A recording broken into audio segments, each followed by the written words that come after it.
Oh, hello there. I didn't see you coming. I'm just out enjoying my morning bubbly, lounging by the pool. And it occurred to me that after I put up that one video and I received just throngs of responses from all of my loving, adoring fans, then maybe I should do another one. I have heard your voices, and now let me take you into the lifestyles of the bored and the hungry. Hi! Welcome back to my kitchen. There was a decent amount of people who were interested in my video from last week, so I decided that I would do another one. Yeah, I don't know how to do YouTube videos at all. I've never done this before, so please bear with me, and we'll just kind of like go from there, I guess. It's a journey, right? Let's figure this out. I guess we should probably start from the beginning though. You're probably wondering like why I cook or why I know how to cook or anything about it. So let me take you back. It was 1765.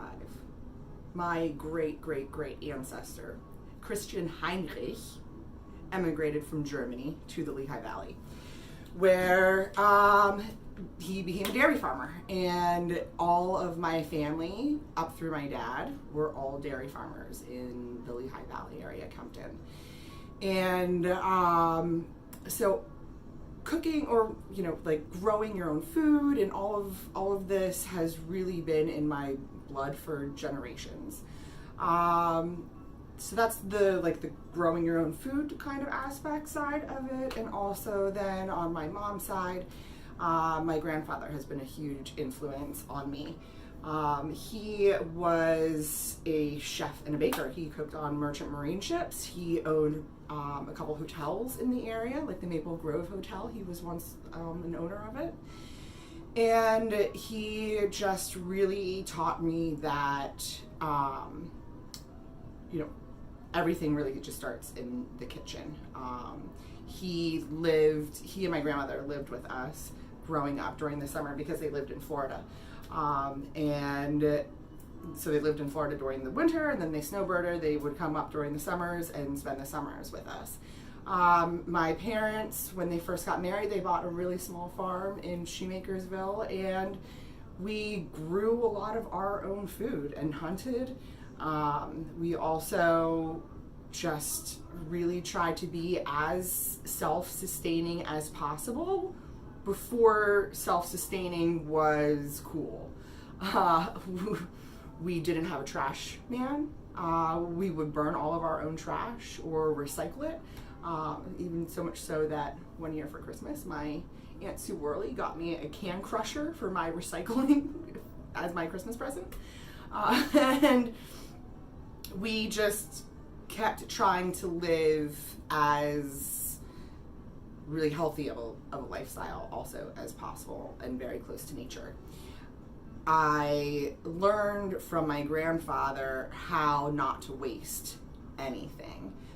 Food waste is my biggest pet peeve. I really can't stand it. And there's so much that you can do with your food that people don't really realize. You can, he would take cake that would be stale one day and turn it into cookies the next, and you would have no idea. And it was really like this philosophy that has really inspired my own type of cooking. My favorite thing to do is to open up a fridge, go through it, and try and figure it out. It's like a puzzle. If there is a way we could make me cooking your leftovers some sort of sustainable business model, please let me know, because I'm interested. But until then, I will just show you, I guess, what I do and how Sarson's supper sort of happened. Sarson's supper is just my way of being creative and exploring my stress relief. It's also, a sort of mental therapy, being able to do something with your hands is really therapeutic a lot of times. And you get to learn. Like, there's always something different that I'm learning. It is never a perfected craft, right? Like, you never know what exactly is going to happen. You could cook chicken 1,000 times, but there's always 1,001 different ways to do it. It's really, really versatile. And I think we get stuck in this like cycle, in this wheel of doing the same thing over and over again, which I am very, very much prone to. And hopefully by watching some of my videos, you will be able to get some creative juices going for you as well. And maybe like think about food in a different way. I know we all don't have the time to cook at home every night. We also don't have the time or the space or the capability to grow all of our own food. But that's why it's really important to support your local farmers and even just have a small little container out on your deck or your front porch. We don't have a lot of space here in our little South Philly home, and I try and make as much or like the most of it that I possibly can. It doesn't always work. There's a lot of trial and error, but that's what keeps it interesting to me, the fact that you can always continue to improve. And in a way, it's like improving upon yourself too, right? One of the things that is really important to me is, as we're going along with some of these videos, for us to be able to take them and sort of make just like the little changes in our life that are needed and necessary, right? And I think Corona has really caused us to step back and rethink a lot as well. You know, there were farmers that were dumping food because they had to, and it was an absolute tragedy. And I think it is just another strong reminder of how important local and personal sustainability is. I am by no means an expert on this at all, but one little step of trying to put something a little healthier into your body, or thinking about herbs in a different way, realizing the connection that they have to your own personal health is really important. Because there is so much that we overlook as a society that we've forgotten. And I am currently on this journey to try and relearn, or even just learn in general, some of these possibilities, such as, combating stress with your food, right? Instead of using, I'm a big stress eater. So try and learn how to change that instead of using it against you, to use it for you, right?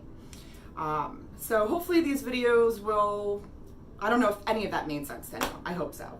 But hopefully these videos will just get you creative in the kitchen and thinking a little bit more as to how we can sort of all help each other out. Whether it's your local small business, or even just, teaching your kids how to cook some eggs. Not everybody knows these skills, and it's really, really important. And again, I think Corona showed us that, like, everyone started cooking from home more. There were, shortages. People couldn't go to the grocery store all the time. You had to really think outside of the box and problem solve. And hopefully some of those solutions will be brought to light and will be put to good use. So for me right now, the best way to help your own little world where you are right now is leftovers. I mean, they're the greatest. You can do so much with them. And so we're gonna go into my kitchen, or I guess we already are, into my fridge, see what we have, and see what kind of Sarson supper we're going to create, because I rarely ever cook with recipes. I will use and look at recipes for inspiration. If you're coming over to my house, I will certainly like recipe plan and put together a menu. If I'm baking, I use a recipe, but just for everyday cooking, no. And I really, really try and not use any preservatives or any additional additives. I want everything to be as natural as possible. And again, you know, just every little bit counts. Doesn't have to be perfect. And so let's go see what we're going to be having for dinner tonight.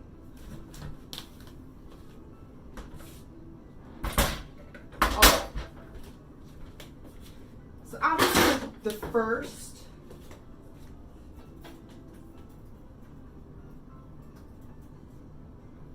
and most important aspect of preparing to cook is your area. You want it to be clean.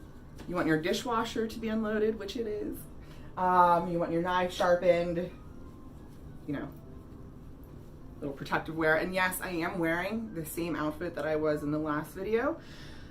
It was what was on top of the laundry pile. And is it dirty? Is it clean? I don't know. We're in quarantine. Okay, so let's see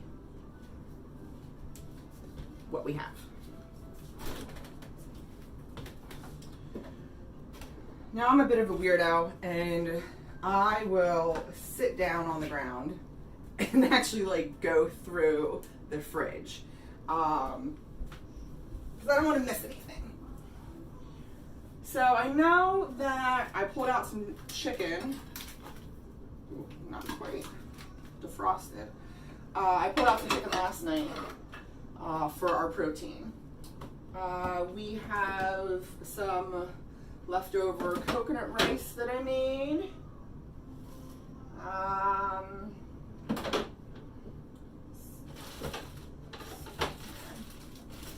This is broccoli sprouts. We do have there's lettuce, there's green beans, mushrooms. All right. Lettuce, green beans, all kinds of mushrooms here. Mushrooms. Peppers, celery, cucumber, corn on the cob. We don't really need to, this is still fine. Some ginger, which is starting to go. All right.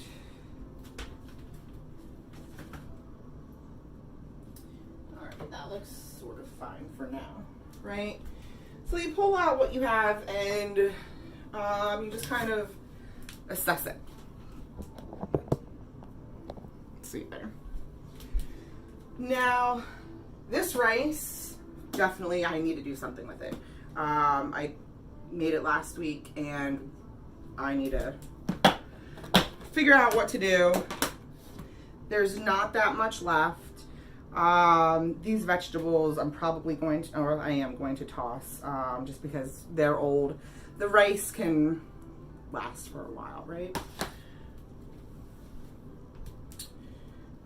We had these baby Bellas. I also have, I believe these are, yeah, we have some beautiful shiitake mushrooms. Gorgeous, from my mushrooms share. So again, I talked in the last video about the CSA I'm in, the community supported agriculture. I also do a mushroom share. So local foragers go out and they forage for the mushrooms that are in season and you get them, which is really, really cool. I had no idea just how many different mushroom varieties are around here and just how many edible ones and what you can do with them, and it's pretty neat. Yeah, look into mushroom foraging. Okay, so I'm gonna save those for tomorrow. And same with my green beans. green beans, or because these are like baby broccoli florets, which you can see. So like little, pretty much baby broccoli, right? But they're really tender. You can say it's almost like broccoli rabe, but broccoli rabe is a little bit more, it's a little more tough, right? These are beautiful. So I think we got the chicken. We have some ginger, which needs to get used up. We have lettuce, which also needs to go. We have the green beans. We have these mushrooms, the rice. Oh, and my tomato here. Oh, which is definitely starting to go. So, all right. And these peppers. And onion. Okay. So we're going to make mushroom rice fritters with grilled ginger chicken,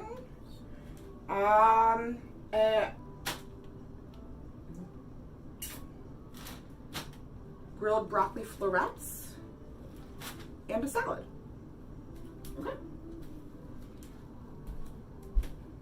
So first things first is our protein. We got to get the chicken together because we're going to do like a little marinade. And I'm going to move you. I'm going to move you over here. All right. We are going to make our chicken for today. Get this sort of pan. Now I have defrosted chicken thighs. I like to buy them in bulk. Anytime I can purchase any meat in bulk, I do it whenever I can. And then just vacuum seal it all up. If you don't have a vacuum sealer, it's a really helpful kitchen tool. And throw it right into our freezer for easy access. And it's nice to be able to, keep things on hand too as you need them. So you never know what we might have in the freezer at any given time, because if I find something that's on sale, I'll grab it up and then just go right ahead and cook with it. And of course, freeze the rest of it. Which is a good tip if you're trying to, of course, save money as well, because even if you live alone, which I lived alone for many years, Michael and I are just two people in one household, so you might think that doesn't really make sense to buy like a family pack of items, but we do, and it's very helpful and cost effective. It also helps a little bit with that sustainability aspect that I was talking about earlier. So back to our chicken. Again, with everything, it is extremely, extremely important to season your food. I have some ginger that is starting to go a little bit. And so we're going to do a garlic ginger quick little marinade for them. Because again, trying to use the items that we have. So first, going to season generously. And I know the video is a little bit, it's hard to see me right now. But I will make sure to try and work on figuring out a solution for that, and also to be able to, just come up and show you, right? So I prefer to season with salt and pepper on both sides before I even start whatever it is I'm doing. You want to make sure that your salt and pepper really get to the forefront, because those are the most helpful flavorings that you're going to be adding. People get really afraid of salt, and I don't know why. Obviously everything in moderation, but it really, really helps with the flavor. It's key for it. Okay. I mean, if you really think back into our history, and not even just the culture of cooking, but the culture of exploration, spices drove everything, right? There was a spice road, Marco Polo, the trade from China in Eastern Asia to Europe. It really created a lot of what we have today. Created some bad, of course, but also a lot of really good when it comes to our culinary creations. All right, so now we have those seasoned pretty well. I'm gonna pull out some olive oil, and my lemon juice, again, my lemon press, or my citrus press, and kind of get that all prepared here, set up. Where's my ginger? Again, really just trying to use the ingredients that you have and use them up so they don't go to waste. You can create any sort of dry rub or marinade or sauce for any of your proteins with a little bit of olive oil, of course salt and pepper, garlic, and some sort of acid. That could be a vinegar. You'll notice that I use lemon juice a lot in my cooking. It brings out so much. It's really healthy for you. Lemon juice has a lot of really good side effects for your digestion. And of course, garlic is also really good for digestion. Same with ginger. And it's important to be able to keep those ingredients as close to the source and as natural as possible for your best possible flavors. Like, so someone, I won't name any names, but bought this as a matter of convenience, which is a fantastic idea when you need convenience, but you don't always need it. And just by looking on the back here, filtered water, Key West lemon juice from concentrate, sodium benzoate, which is a preservative in lemon oil.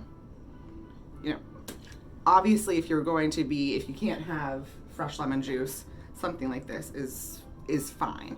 But again, we put enough into our systems that we don't really need extra sodium benzoate, which sounds like it's just some sort of salt, but always watch what you are purchasing, because it can really affect you. One of the things I'll be talking about in my cooking videos is like how I got here and little stories and anecdotes. And a year and a half ago, I had acute liver failure.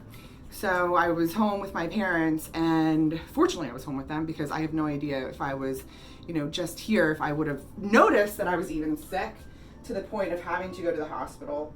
And my mom said to me, very, very shockingly, that I looked yellow. And I had noticed it the night before. I thought I just wasn't, feeling well, and there was a lot of stress in my life. And I just sort of brushed it off.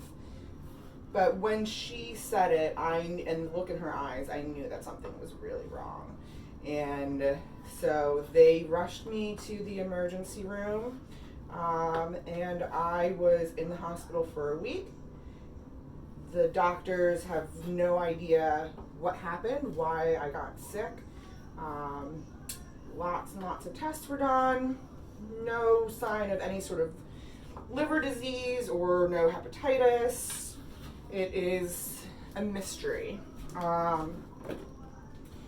And it was scary. I mean, when you have your organs failing, and nobody knows why, you know, all of a sudden start thinking the worst if you have to get a liver transplant or be on dialysis for the rest of your life. And it was really eye-opening as to the products that you do ingest. So ever since then, I've been really, really more mindful of what it is that I'm eating. And I'm trying to stay away from, you know, even simple Advil if possible, because we are all made of nature and nature is made of us, right? So, all right, now I am grating up some ginger in this really fantastic ginger grate. So Kyle Smith Pottery, you can find him on Instagram. He's a friend of Mike's and I went to college with him. He is a school teacher down in South Carolina and also does pottery. So I've purchased some items from him, including this grater dish, which is really neat. At first I thought, oh, you know, this will just be like a fun item to have, but then I realized I definitely use it more than I thought I was going to. You can use it for dry ingredients, you can use it for wet ingredients. There's a lot of versatility with it. And you can get it off of his Etsy page if you're interested. Now with the ginger and the garlic, because they both are fibrous, especially the ginger since it's a root, you add a little bit of water to it, to the dish, and then you just take it and you just grate. You have to be a little careful with your fingers though. I would not recommend letting small kids do this. I'm going to use 2 cloves of garlic. If I can get this one out.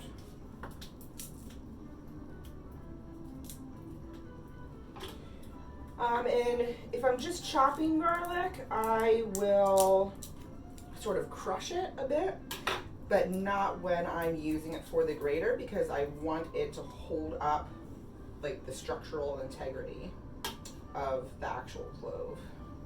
There's a little black spot on that. Good thing we're using it. It's gotta go. And perfect. Okay.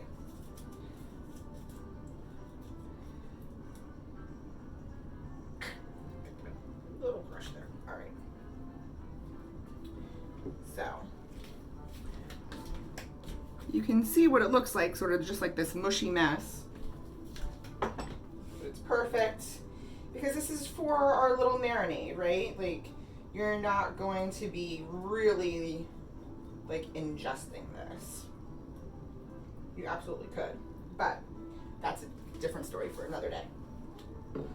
Okay, so we'll add some olive oil. You don't need a lot because the chicken is really fatty, right? So if you have, because I didn't trim it either, I like all of the natural fats. But if you are using a type of meat or protein that is less fatty, of course you might want to add a little bit more oil or change how you're preparing it in order to combat any dryness that could come from that. Our citrus press, half of a lemon. Get that in there really good. That's done. Clean up after yourself.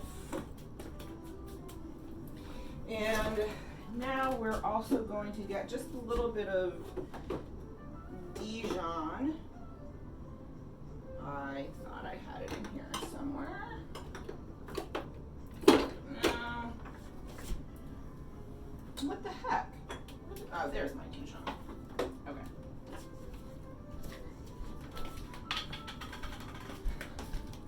You only want about like a teaspoon or so. And the reason for the Dijon is to just sort of We're gonna do like a slight emulsification. Mini whisk. So grab your teaspoon. This is like getting to the end here.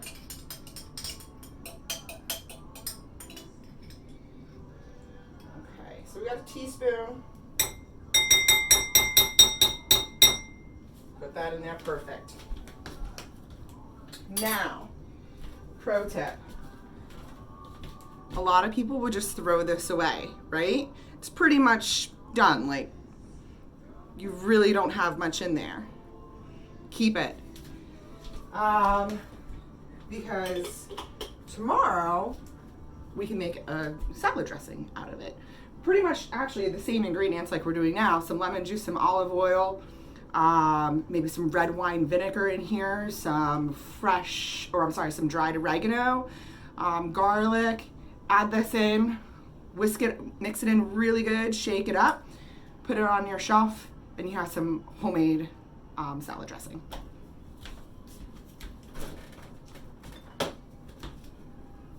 Do not waste. Okay, so now we have our little bowl here. Just mixing that up. Beautiful. We don't need to add salt and pepper to this since we already salted and seasoned our chicken. Now just dump that in.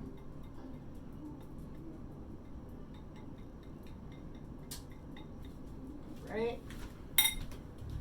To the side.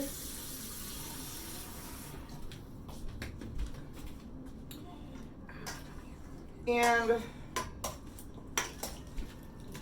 just toss it up.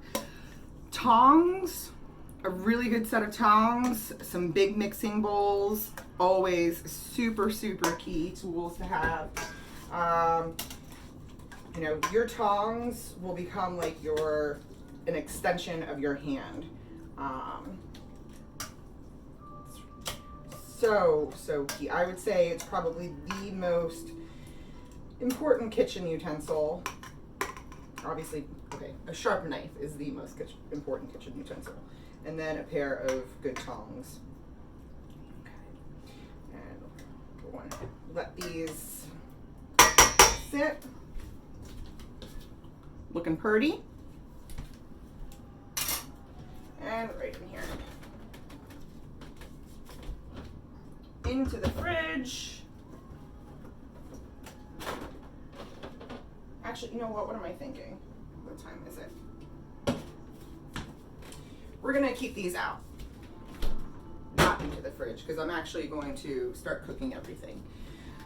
When you're cooking your meat, a lot of people think that you want to just take it from the fridge. Like, it's really important to keep your meat stored at a refrigerator temperature, which is true, of course.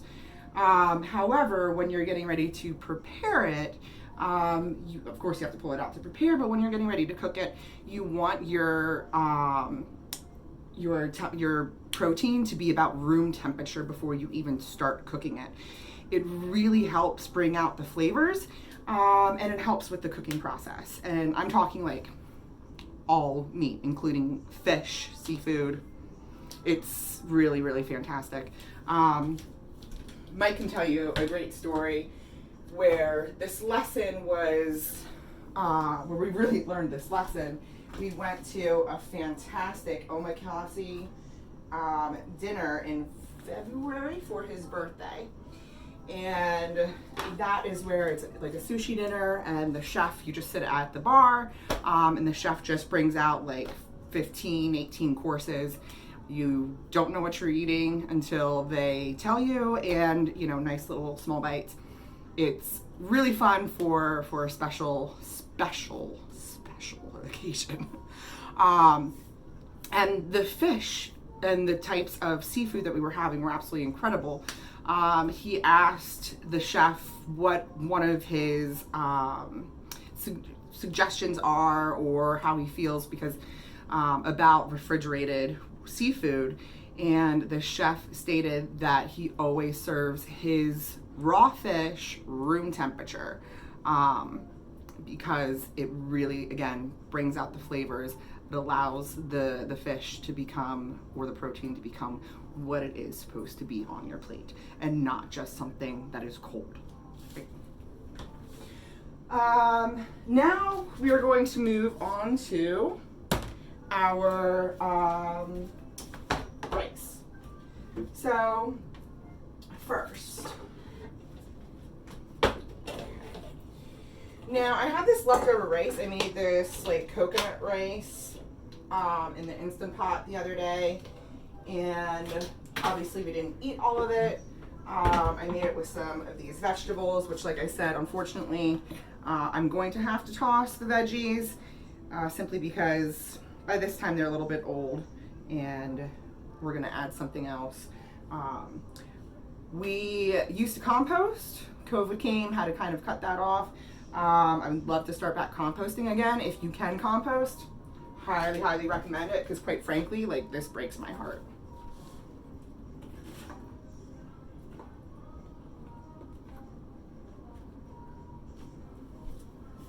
Composting is so good for the environment and really, really helpful for your gardens, your local community gardens. Stops food waste, creates compost so you can continue creating and growing incredibly fantastic food like this beautiful onion, right? Okay, so I have this leftover coconut rice. Yeah, those vegetable juices are in there, totally fine, doesn't matter. I also have some leftover baby bellas. What I'm going to do now is I want to take, make almost like a mushroom duxelle. A mushroom duxelle is a fancy word for like sauteed mushrooms and garlic and usually some sherry and thyme. It is used, you would know it best, that it is used in beef Wellington, a mushroom duxelle. Okay. So the mushrooms are a little dirty.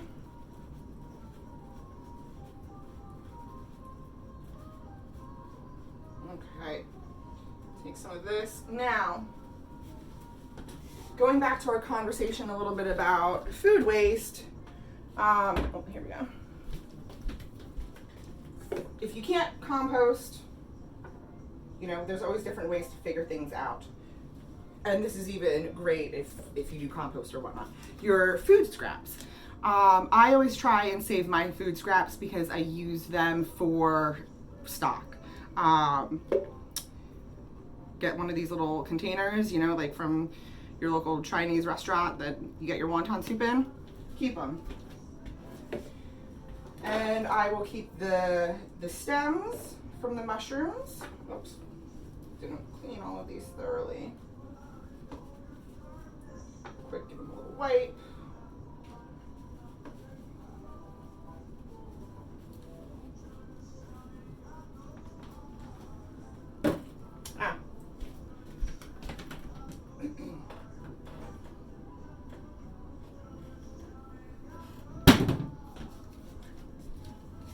Another great tip is to have a side towel. If you walk into any back of house of any restaurant, all the chefs will have side towels on you for obvious reasons, right? You're washing your hands a lot, you need something, you touch something, you quick wipe it. Also, if you're home, your life partner walks by, give them a little tap and, you know, spice up dinner.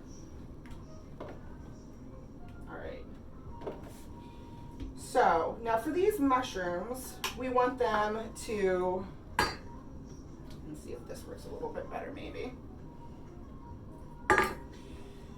Oh, this kind of sucks because I'm left-handed. All right. Oh! With the mushroom duxelle, you want your mushrooms to be chopped really thin, right? Because we're going to eventually combine the mixture with the rice to form our little rice cake patties or little rice fritters. Now you don't need to be crazy because mushrooms really cook down and really reduce, right?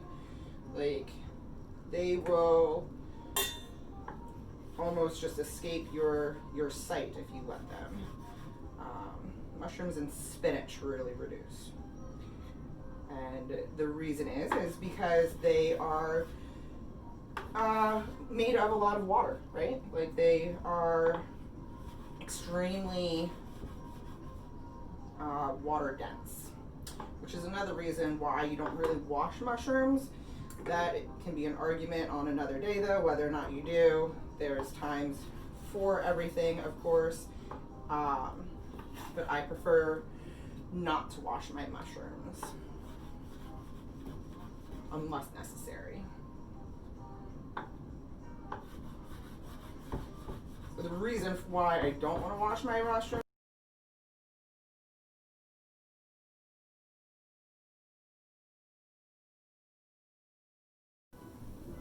okay, so I guess my last video stopped because of storage issues and what, I don't know. I'm gonna have to figure this out, and it's gonna be like an editing nightmare. Do one of you have like a 12-year-old I could borrow or something to do this for me? Okay, so back to where we were. The mushroom duxelle is still sauteing. I was about to crack my egg and separate it, so I'm going to do that now. Again, you don't want to waste the white, even though you just want the yolk, right?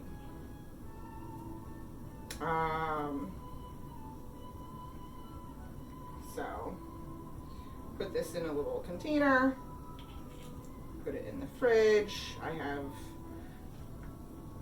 some chicken that I'm probably gonna feed to Addie tonight for dinner, and throw that in there, and she gets some extra added protein. So now the duxelle.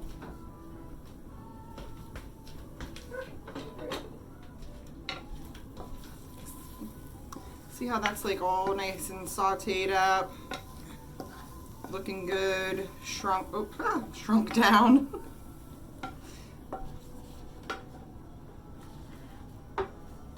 So we're just gonna take out this thyme and toss it. And also turn the stove off. Put this into a bowl.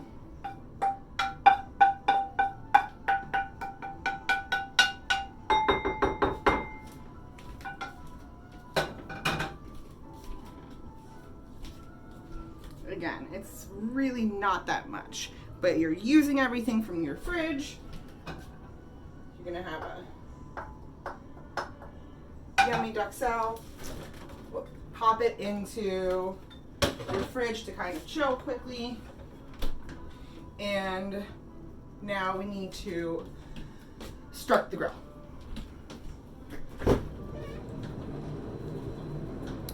I am not going to start the grill. I'm not going to start the grill for a couple reasons yet. I'm sort of getting ahead of myself here. Let's put this away. And the reason why I'm not starting the grill yet is because I want to make sure that I get my patties ready. So take 291. Okay. The duxelle is in the fridge. The chicken is ready to go. The rice. If it's plain rice, add some milk. We added a yolk. I don't need to add salt and pepper to this because the rice was already salt and peppered. And the duxelle is now, we're going to be adding some parm. Grab your microplane, your cheese grater, anything, and just shred her up. And that's another thing too, when it comes to food and being able to do little things to do your part. Don't buy that crap that is pre-shedded parm. Like, it's the worst. It's not even Parmesan cheese. You're essentially eating like wood shavings. And I'm not kidding. When there's like studies out there, go down that rabbit hole of Parmesan cheese. Okay, so we have this much. I'm gonna say that's about like 2 tablespoons or so of parm to our cheddar. We are also now going to add some fresh herbs. If you haven't noticed already, I love herbs. They are my favorite thing. There is nothing that, you can't do with them. They're good medicinally, they are good culinarily, spiritually, all of it. And there's so many ways that you can consume herbs that are good for you. This way is going to be ingestion. I'm going to get some chives and I'm going to get some more thyme.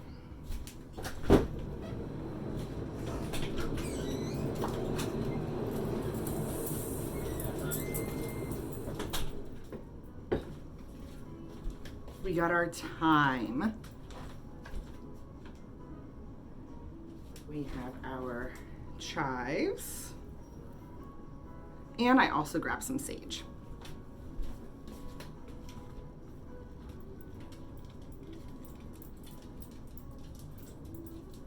And on another episode, if this sort of continues, I'll do a lot more talking as to like the hidden values that, or hidden benefits, I guess I should say, that herbs like thyme and chives and sage have.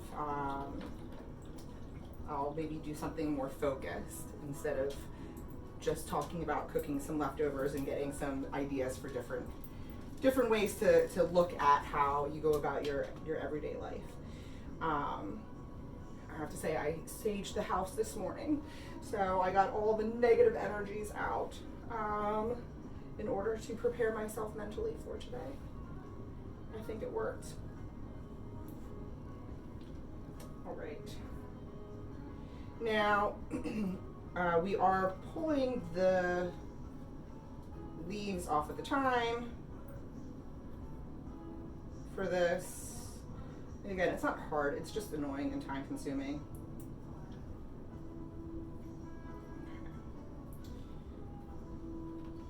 Now, there's like a way that I like to chop up the chives. Typically, mostly it's separately. But right now, I know I'm gonna put all of them in there. Is that still going? All right. Dice them up nice and finely.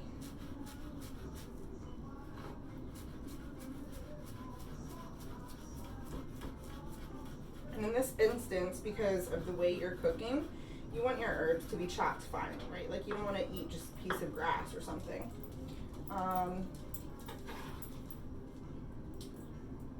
That is some pretty looking herbs right there, right?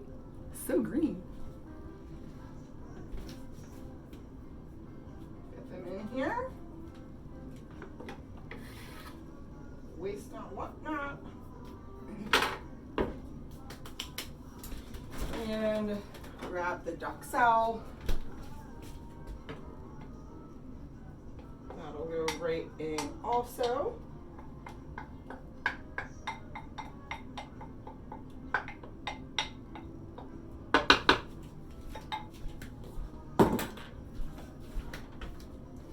See, it's all coming together. Now, I have a weird sort of phobia thing with my hands. I hate when I'm like digging in, and it's really important to cook with your hands at times, right? You like need to feel. Oh, I don't like rather one. You need to feel your food. Don't be shy about getting in there. So you can get these, whatever, wannabe surgical gloves off of the internet for, I don't know, like $1 or something. They're not expensive.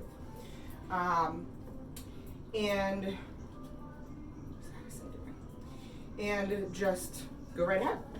Start mixing in there. Okay. So you see, it's all mixed up in there. Now, grab a plate. Probably should have done that beforehand.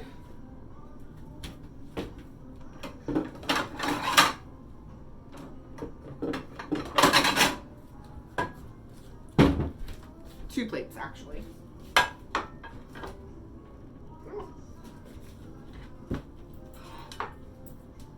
I really didn't think this through.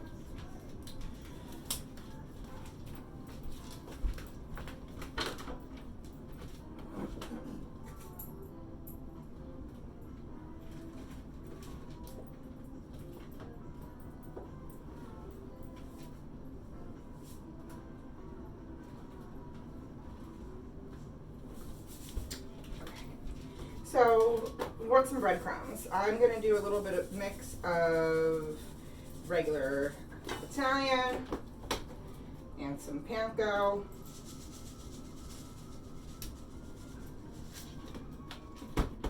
Okay. And then I'm going to season your breadcrumbs, which is always really important. So I'm going to add some dried oregano. I think dried oregano is probably my favorite dried herb.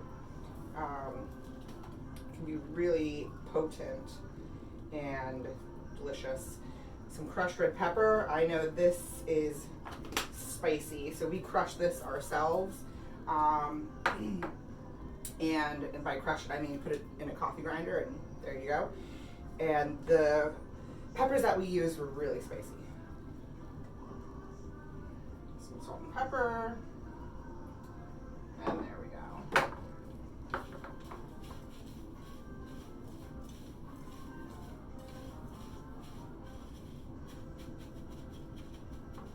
Okay. Now the reason why I have another plate here is because the rice patties, we're going to want to chill them in the fridge. So we're going to go right from here, there, in. And I could probably use them, right? Okay. Oh. Take off any rings you might have or jewelry. If you're not wearing gloves. Also, let me give you another pro tip.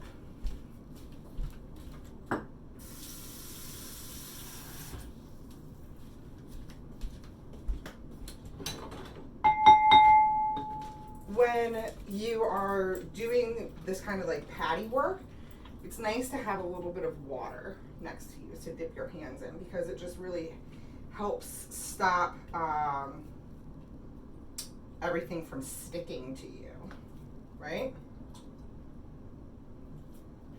Now with these patties, so you could do, again, like there's so much you can do with like leftover rice. You can make arancini. If it's plain rice, you can make rice pudding. We, of course, are going more the fritter style. I want them to be maybe like the size of my palm, right? Not so big. Serving size of like 2 of them or so. And just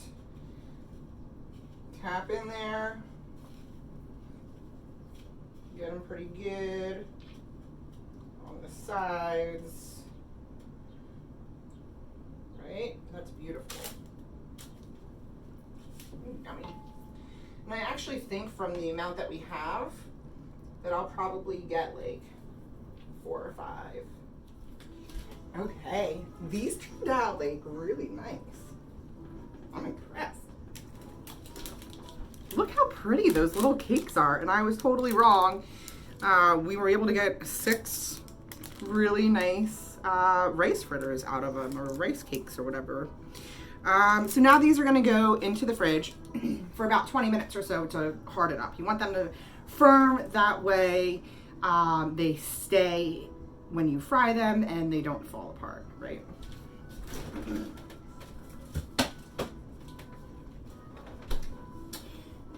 Okay, so now I have all these leftover breadcrumbs. What to do. If I had been using actual raw meat, they would have to go right in the trash. I did not, so these are reusable. We just got a whole bunch of ground beef from my parents. Thanks, Mom and Dad. And so I think now what I'm going to do with this is then tomorrow I have those green beans. I'll make meatloaf. All right, now I'm gonna go turn on the grill and just sort of clean up a little bit. All right, it's been about 15 minutes and it is time to go put our chicken on the grill. Ooh. So you put the chicken in the middle of the grill because it's where most of the heat is, but turn down those two middle burners. I do about like medium high heat, keep the other ones on high, that way it can continue to like really crank it up, because you don't want to really slow cook chicken like that, right? You want to cook it on high heat, but not burn it. Okay, so now we are going to prep the broccoli florets. Right? Like, how cute are they? So adorable.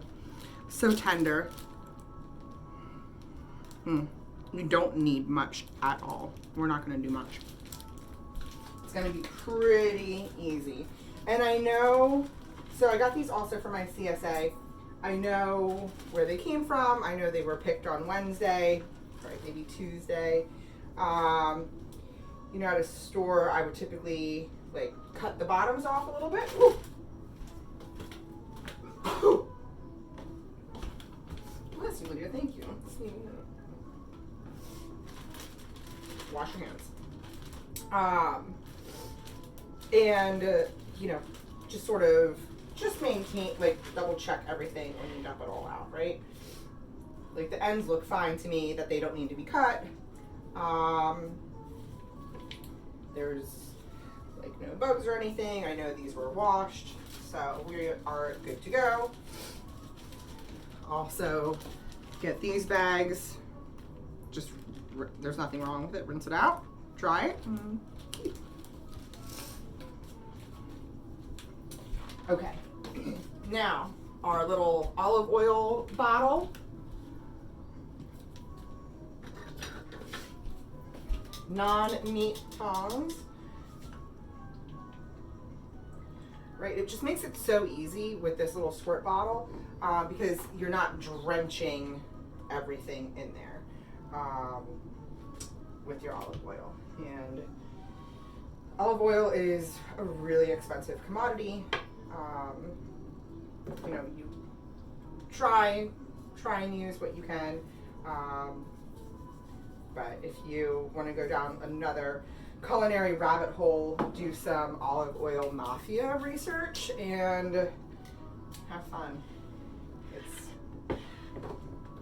those Italians, man. There's also a mafia for honey, if you're not aware. There's conspiracies out there. I guess it's not really so much a conspiracy because it is true. The honey business can be a pretty crazy one.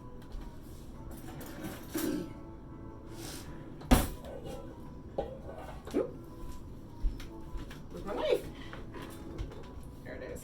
All right, so some more garlic again, of course. I'm gonna just crush this.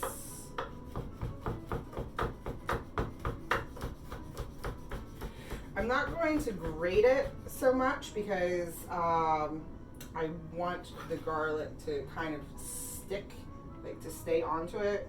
And I guess if you grated it, it would stick it to it too. But And I have some of that onion from earlier. Who doesn't love some grilled onion? Because we are going to grill these up also, right?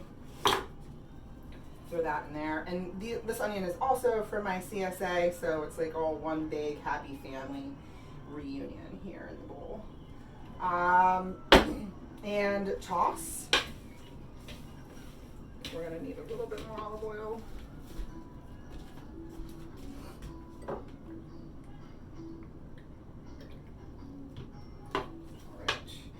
And that's like all she wrote. So when the chicken is done, I pull that off. I'm gonna put the grill pan on and grill these for just a few minutes. Like because they're so fresh and they're so tender, they won't take too long. And then just hit them really quickly when they're pulled off with some lemon juice and some Parmesan. Now the lemon juice is especially key because again, the acid is really helpful to bring out the flavors.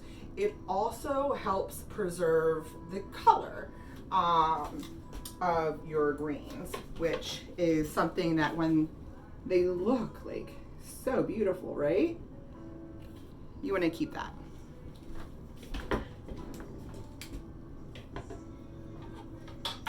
Now our chicken has only been going for like, I guess, 8 minutes. In about 2 minutes or so, I'm gonna check them and probably turn them, and then we will go on to the next sort of steps. Okay, so the chicken is looking really good. I flipped it. And now we are going to work on our rice fritters. I love cast iron pans for this. So this is a Dutch oven. You can use it. I'm not going to right now.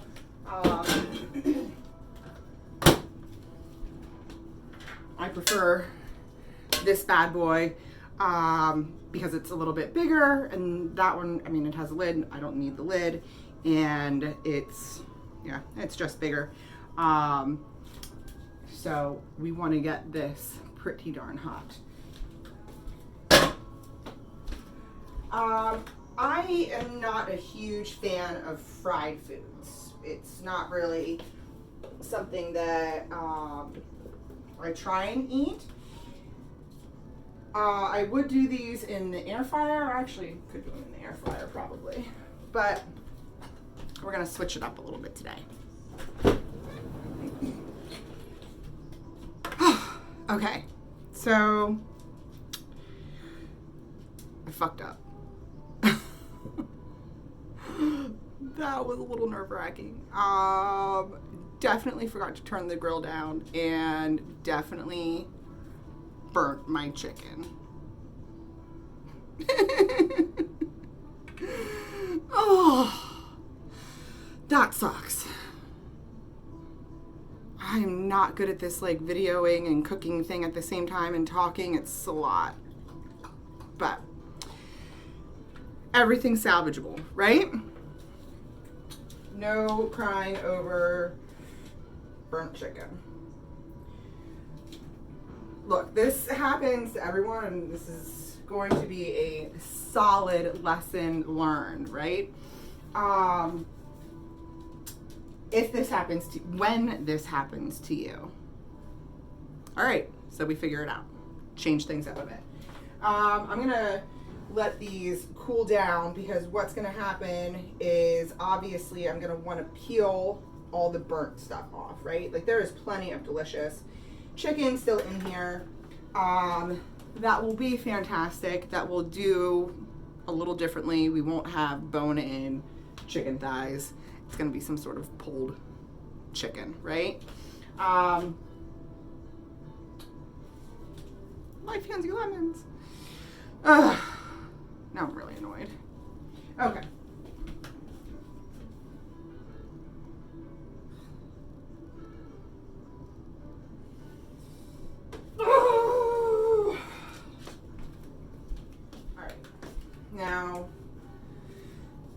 to the rice cakes. We're going to fry them up in some grapeseed oil. I prefer this over vegetable oil. I just have a thing with vegetable oil. I don't really like it. And grapeseed oil has a pretty high smoke point.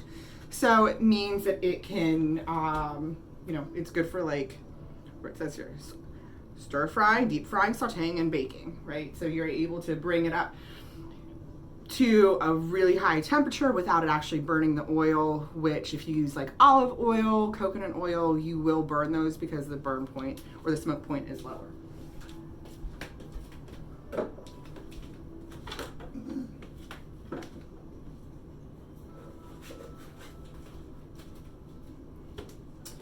Our good friend, the splatter guard, get that ready.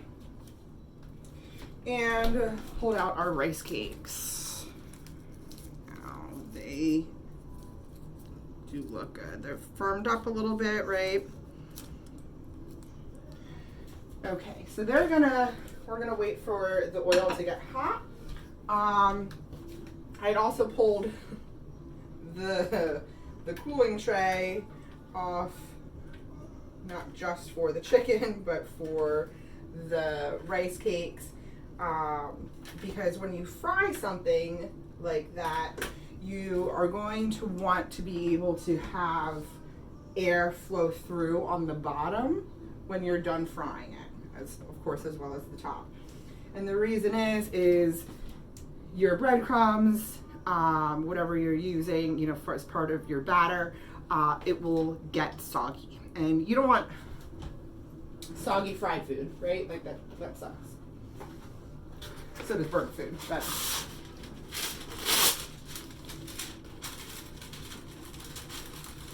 okay. In here, I'm gonna share the wealth here. I have a bunch of other cooling tray things, but I like to keep my baking stuff with baking and savory with savory, and this is the meat tray that I always use. So we're going to be sharing this space here, which by the time the rice cakes are done, I'll be able to work with the chicken. Look, I told you guys from the very beginning that I don't have any formal experience. This is all just trial and error, and like I said earlier, you are always learning when it comes to cooking. Always reminded sometimes of lessons you already learned. But that sometimes is life.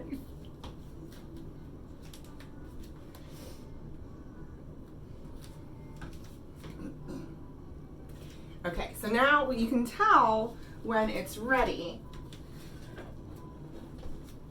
because you should be able to see it smoking, I hope, through the visions of the YouTubes you can. We should be able to fit all 6 in there pretty perfectly, because you don't want to crowd it. You want, again, space around to be able to fry everything up and move it. But just with these, with this plate, it's pretty comparable. We should have on size. We should be able to put all of them in at the same time. And I'm gonna say 3 to 4 minutes on each side and turn it down to medium-high heat. And your splatter guard. Okay. Our rice cakes are done and they are perfect. Fried to a nice crispy golden brown. They have a great little crust on them. Lots of flavoring and seasonings. And now I'm just gonna set these to the side. This is something that you can definitely make ahead. I would not put them in the fridge because then they'll get cold and they can also, get mushy again. So just set them to the side. Let them sort of firm up a bit, and you will be golden.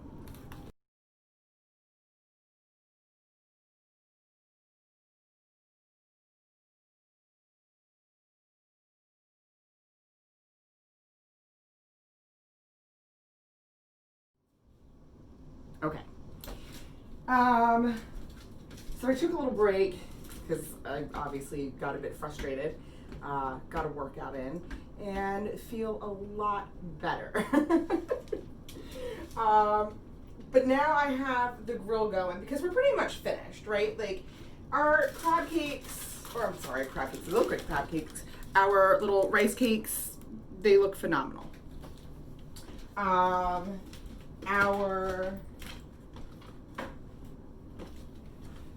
chicken just needs to be finished quickly. And we have our broccoli florets that I'm gonna quick throw on the grill right now.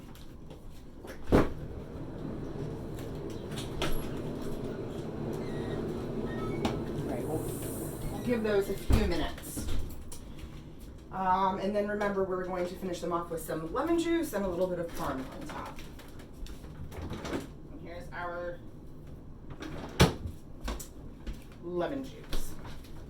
Now, for our chicken, I wanted to dress it with something because it needs it. I don't want to use barbecue sauce. I think I already made that point clear. This is not the type of barbecue kind of meal that I was trying to create. So what we're gonna do is, remember the Grey Poupon that I told you to keep because we can use it for dressing? We're gonna do that.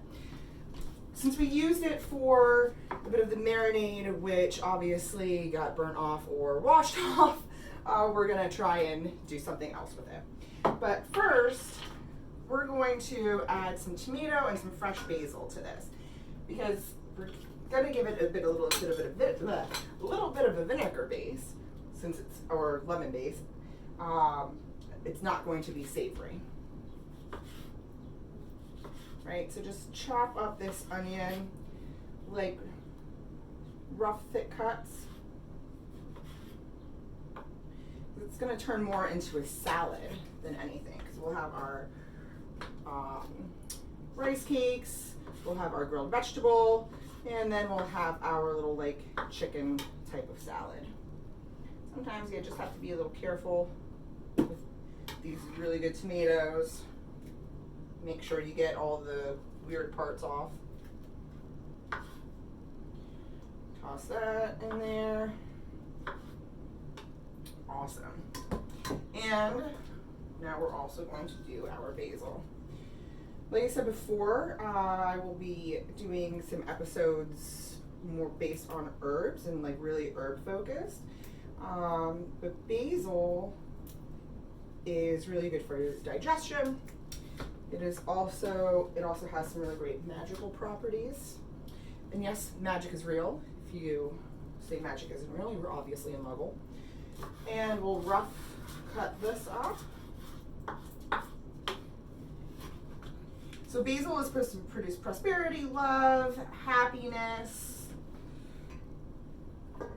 all of magical attributes that I wouldn't mind having at the moment. Because there we go.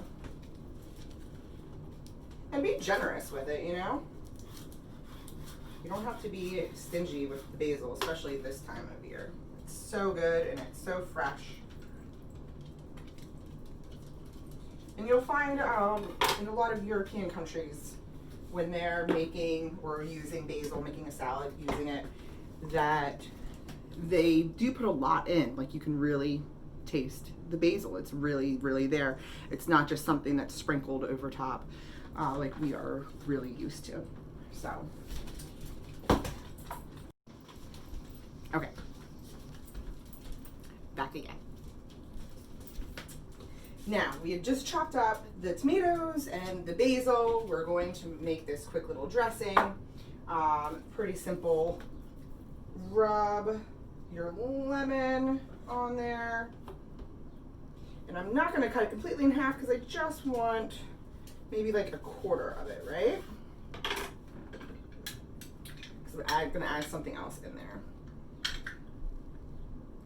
And just right into the jar. Perfect. Just like a teaspoon or so. It's really subtle because you don't want to be too overpowering.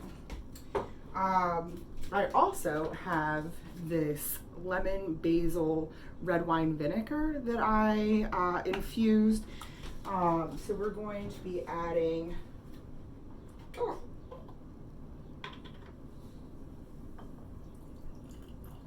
about a tablespoon of that. Okay, now our lid.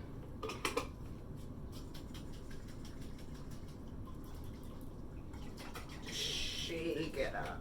And you want, you know, you can see where you're getting it off of the bottle there, so you can use it all up.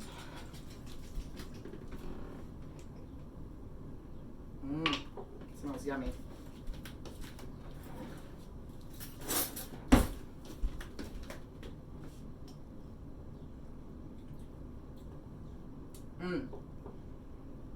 Good. Just a little bit of oil into it.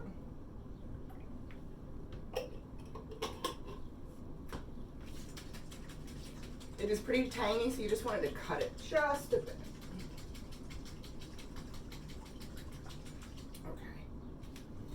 Now, just put this to the side. Also, since we did do the cakes a little bit earlier in the day, I'm going to turn on the air fryer just to give them a little boost. But now I'm going to go get the broccoli florets.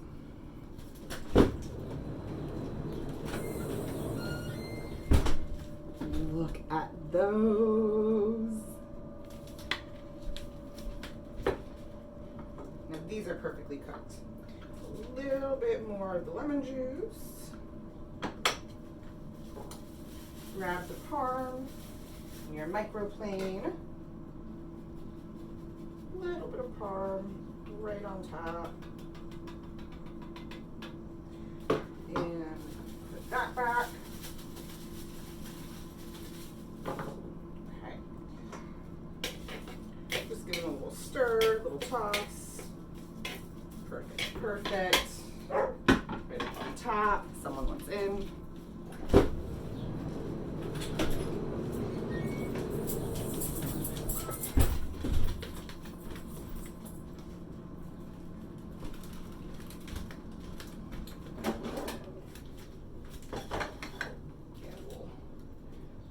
Throw a couple cakes on.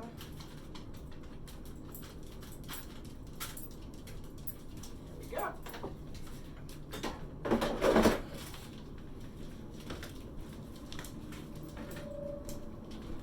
Okay.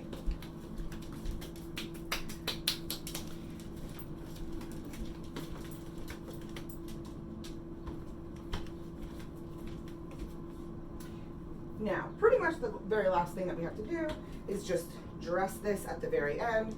And we also want some fresh herbs for our broccoli florets and a sweet little lemon wedge. Can be considerate and poke the seeds out if you want or don't. I don't really care.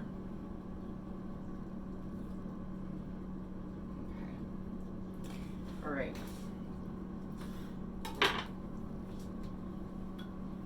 Throw that right there. Now I'm gonna go grab some dill and some parsley, and I think that's gonna be it right now.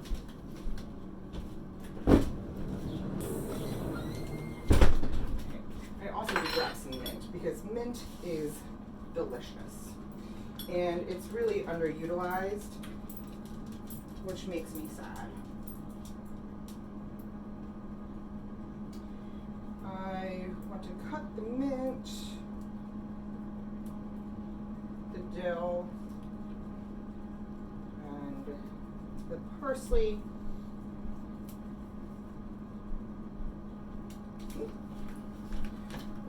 parsley stems in our little food saver container.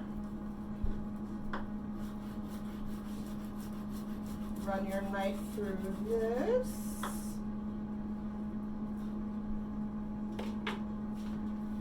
Quick throw a little bit on there just to toss it. And now we are going to plate.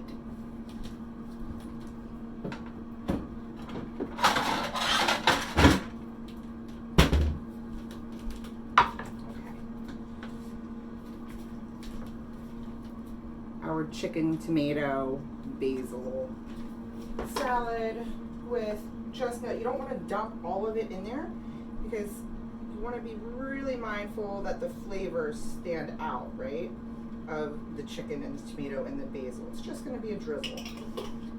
You can always add more.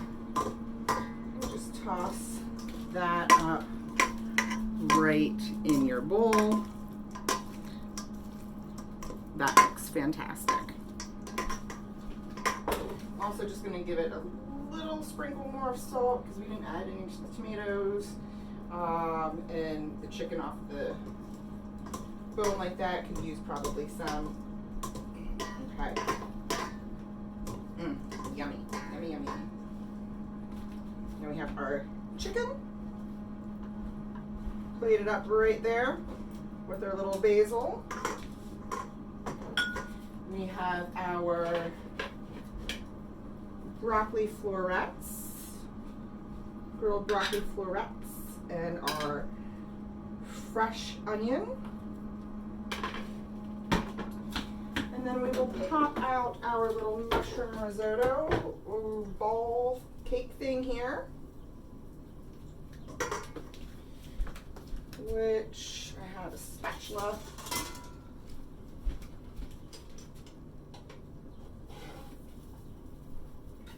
Right on top.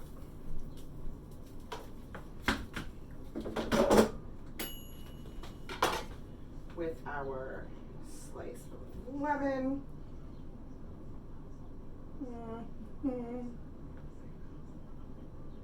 Put it right in there, and our little dill. Garnish with just a little bit more of your fresh herbs because herbs are the word. Herb is the word. And there you go. Tonight's Sarson supper. Thanks for playing along with me today. It was definitely a learning experience. I appreciate you coming along for this ride and hope to see you next time. Bye.